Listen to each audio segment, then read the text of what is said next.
Good morning. તો સવારની પરમાં મેં ઉઠી ગઈ અને જોયું મારા ઘરના પાછળ એક ખેતર હતું ને, તો જાણે નદી વહેતી હોય ને તેવું મને લાગતું હતું. ખેતર ઓછો અને નદી વધારે લાગતી હતી.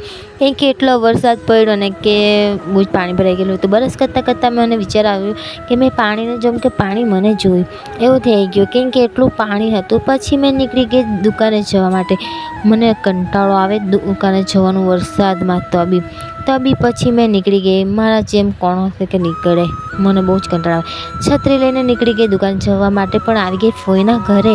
કેમ કે મેં દુકાને જવા તો ગયેલી હતી, પણ ફોઈના ઘરે આવી ગઈ. સાંજનો ટાઈમ થયો એટલે મેં બનાવવાની હતી તુવેરનું દાણાનું શાક. કોને એવું છે કે જ્યારે પહેલો વરસાદ પડે ને તે દાડે તુવેરનું દાણાનું શાક રંધાય. મારા ઘરે એવું છે કે પહેલો વરસાદ પડે ને એટલે તુવેરનું દાણાનું શાક રંધાય. મારી મમ્મીએ બોરેલી હતી તુવેર, અને પછી મેં ફટાફટ શાક બનાવી દીધું એનું. અને હા, સવાર સુને સાંજ ખબર નહીં પડતી, એટલો ભીષણ વરસાદ પડતો છે ને. પહેલાં કહેતા હતા કે વરસાદ નહીં આવે. હવે કે વરસાદ બહુ જ આવે. અને આ મેં કીધી છે કે વરસાદ બહુ આવે એમ.